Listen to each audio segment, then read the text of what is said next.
ওই দেখো দূরে পাহাড়ের রেঞ্জগুলো দেখা শুরু হয়ে গেছে। এই যে এটা দিয়ে ঢুকতে বলছে, কিন্তু আমরা সোজা বেলপাহাড়ি হয়ে যাব। দু চোখ ভরে দেখি আর ক্যামেরা বন্দি করে নিই। দেখতে পেলে তোমরা কি হয়েছে আমাদের সাথে এক্সপিরিয়েন্স। রাত্রেবেলা এখানে বাইক নিয়ে এলে না চরম লাগবে, চেষ্টা তো একটা করবোই।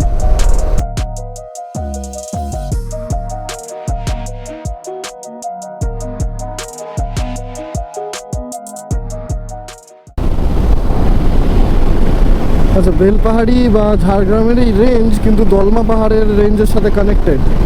দলমার হাতিরা এখানে আসে বাওয়াল করতে, লোকের ঘাড় ভেঙে ধান খেতে আসে এখানে। দেখা যাক বেলপাহাড়ির রাস্তাটাও কেমন। বেলপাহাড়ির রাস্তাটা আসেনি আগে কখনো। কুলডিয়া, ওটা কুলডিয়া সেতু, বেলপাহাড়ির জঙ্গল এরিয়া শুরু হচ্ছে। Hello there.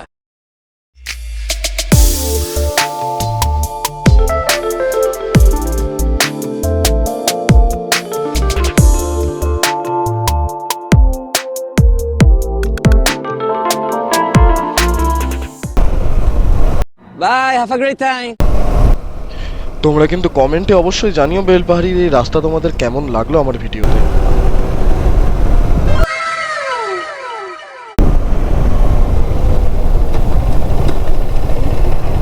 এইখানটাতেই দাঁড়ায় নাকি?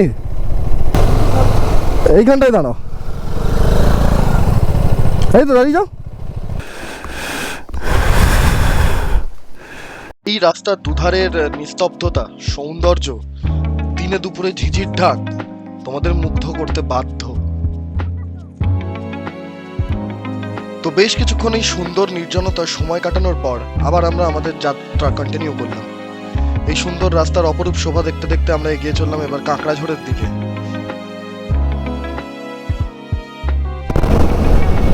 Check the beauty of this area, man. পাগল পাগল করে দেয়, মানে ছাগল ধরে খায়। দার্জিলিং, দীঘা, মন্দারমণি ছাড়াও আমাদের পশ্চিমবঙ্গে ঘোরার কিন্তু অনেক সুন্দর সুন্দর জায়গা আছে। জায়গাগুলো আমরা অফবিট জায়গা বলি বটে, মানুষের ভিড় কম, পর্যটক কম। তবে যতদিন এই পর্যটক মানুষের ভিড় কম ততই ভালো, জায়গাগুলো অফবিট সুন্দর থাকুক। হঠাৎ করে অফরোড করার নেশায় ঢুকে বললাম বাঁ দিক দিয়ে একটা সুন্দর রাস্তা দেখতে পেয়ে। বাহ, হাতি ফাতি তাড়া করলে জানি না, ঢুকে তো পড়েছি। এবিএসটাও অফ করিনি, ঠিক আছে তাহলে একটু স্যাটলিং করে ফেলি।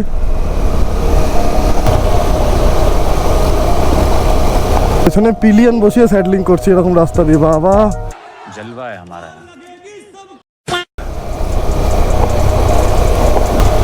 ঘন জঙ্গলে ঢুকে পড়েছি।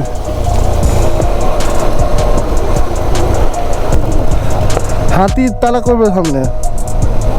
এখানে বলে রাখি এই সম্পূর্ণ এরিয়া কিন্তু এলিফ্যান্ট করিডর, কিন্তু এই অফরোডের রাস্তা পেয়ে আর সেসব মাথায় ছিল না।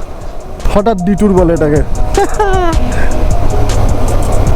দেখো রাস্তা আছে মানে লোক তো যায়। তো আপডেট হচ্ছে মেন রাস্তা থেকে যেটা বেলপাহাড়ি হয়ে কাঁকড়াঝোড় রোড যাচ্ছে, 20 কিলোমিটার কাঁকড়াঝোড় থেকে বাঁদিক, সেই রুটটা না নিয়ে হঠাৎ করে ম্যাপে দেখা গেছে যে এই রাস্তাটা কাঁকড়াঝোড়ে উঠছে, জঙ্গলের রাস্তা। তো আমরা একদম নিয়ে নিয়েছি এটাই, কিচ্ছু করার নেই। এই এক্সপিরিয়েন্সটা তো নিতেই হতো। বাবা বাবা, হাতি ফাতি থাকিস নি বাবা, তাহলেই হবে। সাবাস। আই ডোন্ট থিঙ্ক সো যে এটা দিয়ে কেউ গেছে কাঁকড়াঝোড় এরকম ভাবে। তো এই এফার্টটার জন্য একটু লাইক, শেয়ার, সাবস্ক্রাইব করে দিও চ্যানেলটাকে প্লিজ গাইজ। লাইক তো বানতে হয়, এরকম জঙ্গলের ভেতরে রাস্তাটা দেখাচ্ছে আর। তো এখানে বলে রাখি আমি কিন্তু কেটিএম এর পারফরমেন্সে স্যাটিসফাইড। এই প্রথম আমি এরকমভাবে অফ রোড করলাম কেটিএম এর সাথে উইথ পিলিয়ন, এবং আমার পিলিয়ন বলেছে তার কোনো কষ্ট হয়নি পেছনে বসে।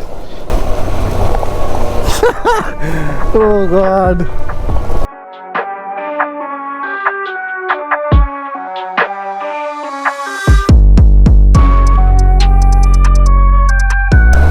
আমি তো কারোর ভিডিও ইউটিউবে পাইনি যে এরকম রাস্তা দিয়ে কাঁকড়াঝোড় গিয়ে উঠেছে। উফ, maybe I am the first one. ঠিকই আছে, BMW G310 GS আর KTM Adventure 390 যদি এইটুকু অফরোড না করে তাহলে কী করলো ট্রিপে এসে। ক্যামেরা বন্ধও করতে পারছি না, যদি বাই চান্স কিছু মিস হয়ে যায়।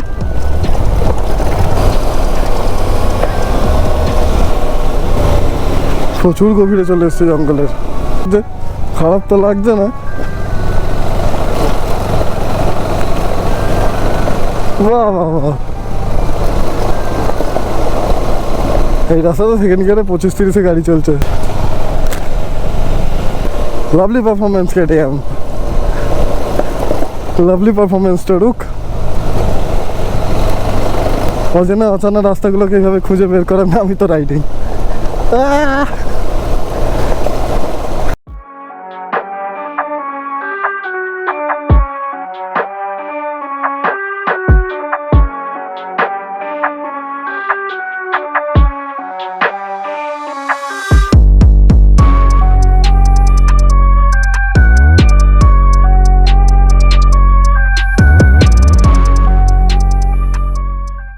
One eternity later. এই জায়গাটার নাম হরিণঘর। তো জঙ্গলের মধ্যে দিয়ে রাইড করে আসার সময় এইখানে এসে গেলাম আমরা আটকে, দেখতে পেলাম রাস্তার এই কন্ডিশন। তো সঞ্জীবদা যদি এখান থেকে BMWটা নিয়ে সোজা বেরিয়ে যেত রানিংয়ে তাহলে কোনো হয়তো অসুবিধা হতো না, কিন্তু এখানে এসে বাইকটা যেই দাঁড় করিয়ে ফেললো বাইকটা ট্র্যাকশন কন্ট্রোল লুজ করে ফেললো, যার ফলে যখন এখান থেকে স্ট্যান্ডিং অবস্থায় বাইকটাকে আবার স্টার্ট দেওয়া হলো বাইক কিছুতেই আর ট্র্যাকশন নিতে পারছিল না এবং বাইক এগোচ্ছিল না এই রাস্তা থেকে। তো যার ফলে কি হলো তোমরা আগে দেখতে থাকো।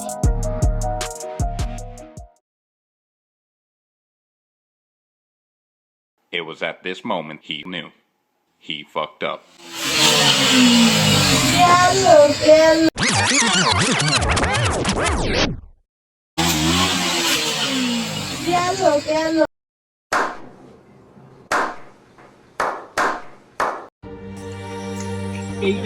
এটা কিন্তু খুব সাবধান, এটা বড় গরম কিন্তু খুব।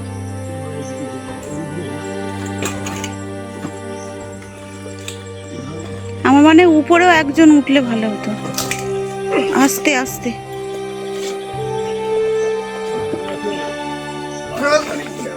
BMW ভারী হবে না, আস্তে।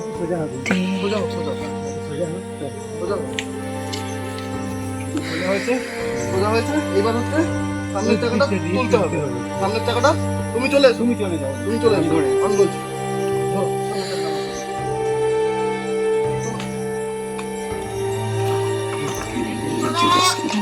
আবার দেখো ওদিকে উল্টে না যায়। আচ্ছা গাড়িটা এইদিকে করে নাও এবার, ওদিকে না করে। এবার পিছিয়ে নিতে। হ্যাঁ, কেন আমরা তো এদিকেই যাব। আর ওটা ধরে রাখো, সরো সরো। ধরে রাখো। রেডি? তুলুন। আস্তে। আর হালকা। বাস। তোমরা ধরে রাখো কিন্তু। ছেড়ো না, একটু একটু করে পিছো। ওই জায়গাটা কিন্তু আবার সামনের চাকাটা পড়ে। উল্টো দিক করো, নাহলে ওদিক দিয়ে আবার গড়িয়ে যাবে। হ্যাঁ না, এরকম করো চাকাটাকে, এইদিকে উড়ে যাও না নিজে। হ্যাঁ পেছনে, হ্যাঁ আস্তে আস্তে আস্তে আস্তে আস্তে আস্তে। হ্যাঁ আমার মনে হয় সামনে আরেকজনকে যেতে হবে। পেছনে আনতে হবে তো। দাঁড়াও দাঁড়াও দাঁড়াও, সামনে একজনকে যেতে হবে। সঞ্জিতা সাবধানে। আরে চলেই গেছিল, ওখানে পা পাওয়ার জায়গা পাইনি তাই উল্টে পড়ে গেল। দেখো গিয়ারে আছে। এইটা দেখো, টিপে ধরো তো।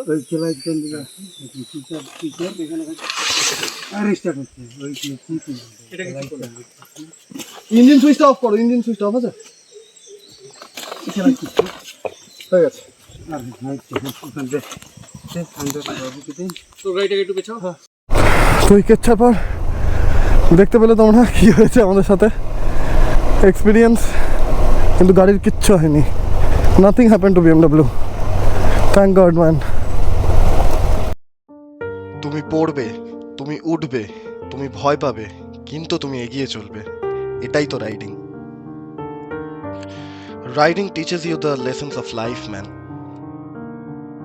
আমরা আবার এগিয়ে চললাম এই ঘন জঙ্গলের মধ্যে দিয়ে। না জানি নতুন কি বিপদ অপেক্ষা করছে আমাদের জন্য। কিন্তু সেসবের পরোয়া না করে আমরা এগিয়ে চললাম আমাদের ডেস্টিনেশনের দিকে।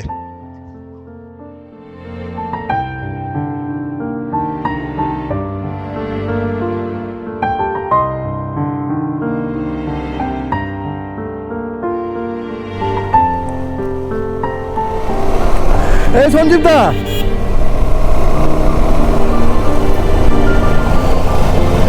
এটা কি তোমার পুরো আবার জঙ্গলটা পেরোতে হবে? হ্যাঁ, পুরো জঙ্গলটা পেরোতে হবে নাকি? কোনটা কি হলো? এখানে এসে আমরা বুঝে গেলাম যে আমরা রাস্তাটা হারিয়ে ফেলেছি। স্থানীয় লোকের উপকার ছাড়া আর আমাদের পক্ষে এখান থেকে বেরোনো সম্ভব নয়, কারণ গুগল ম্যাপ কাজ করা এখানে বন্ধ করে দিয়েছে।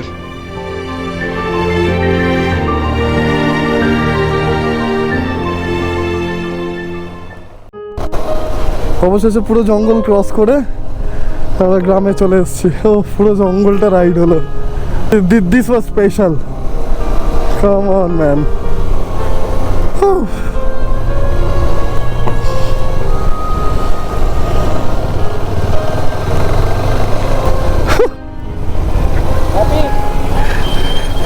অ্যাটলিস্ট 10 কিলোমিটার বাঁচিয়ে নিলে।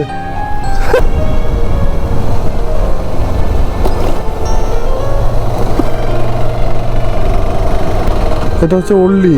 আচ্ছা,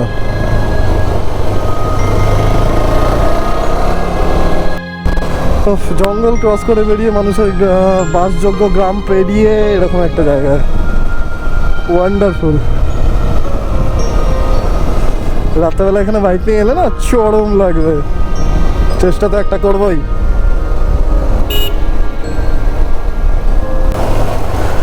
লোকজনকে জিজ্ঞেস করে কাঁকড়াঝোড় যাওয়ার রাস্তা পাওয়া গেছে।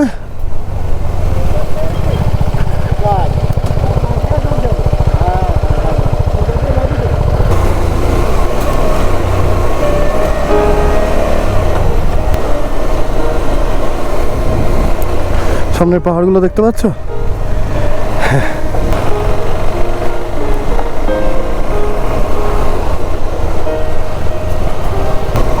ও,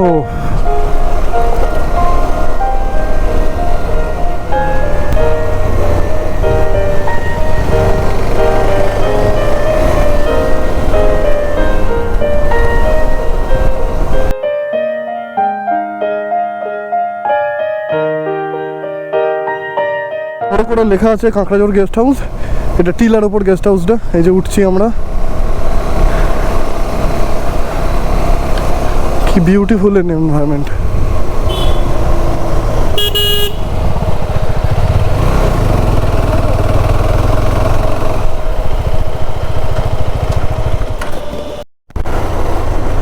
ভুল গেছিলাম, কাঁকড়াঝোড় গেস্ট হাউস নয়, আমাদের হচ্ছে কাঁকড়াঝোড় হোমস্টে যেতে হবে। বললো এর অপোজিটে কাঁকড়াঝোড় হোমস্টে। প্রদীপ মাহাতো।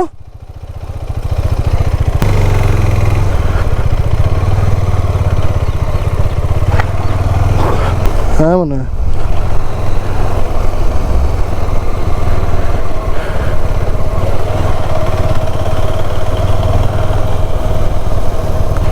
দাদা কাঁকড়াঝোড় হোমস্টেটা কোথায়?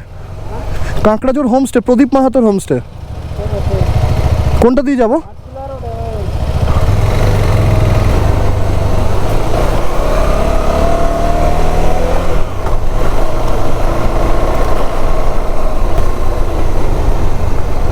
কাকা কাঁকড়াঝোড় হোমস্টে, কাঁকড়াঝোড় হোমস্টে, প্রদীপ মাহাতোর হোমস্টে এইটা?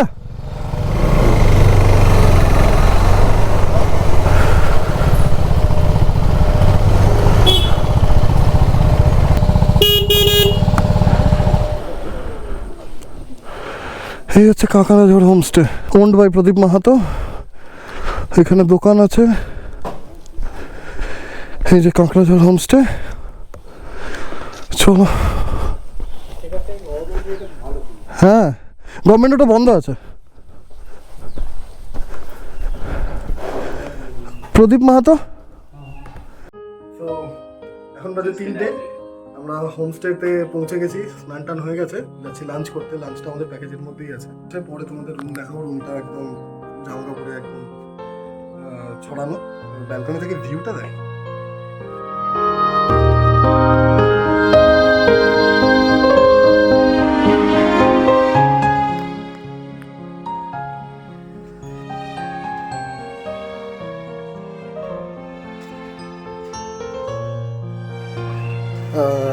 এইখানে পার্ক করা আছে বাইক, এখানে আমার টরুক আর এখানে বিএমডব্লিউ। তো তোমাদের এখানে বিএমডব্লিউটাকে দেখাই, কিচ্ছু হয়নি, কিছু ব্যাকেনি, কিছু ভাঙেনি, কিচ্ছু হয়নি। The accessories are also good which are installed, you know. Mad Dog light, Bark Buster original. So here it is, intact. We are very happy to continue our ride. That's all. Let's go for lunch. এই হচ্ছে আমাদের হোমস্টের একটা open ছাদ, যেখানে আমি দাঁড়িয়ে আছি এখন। তো দুপুরবেলা লাঞ্চ করার পর একটু গড়িয়ে নিলাম বিছানায়, ফ্রেশ হয়ে গেলাম। এবার বাইকটা নিয়ে একটু বেরোবো ঘুরতে। হেলমেট পরছি না, প্লিজ কমেন্ট করে না যে হেলমেট না পরে বেরিয়েছে। হেলমেট পরছি না, এখানে জাস্ট 2-3 কিলোমিটারের মধ্যে ঘুরে চলে আসবো। এসে সন্ধ্যাবেলা শালপাতায় পোড়া চিকেন অর্ডার করা আছে, তো বাকিটা তোমাদের সাথে শেয়ার করছি, একবার ভিউটা দেখে নাও। দেখা হচ্ছে তোমাদের সাথে নেক্সট এপিসোডে কাকড়াঝড়ের নাইট রাইড নিয়ে। ভিডিওটা ভালো লেগে থাকলে don't forget to hit the like and subscribe button. Thank you so much for watching my video, guys.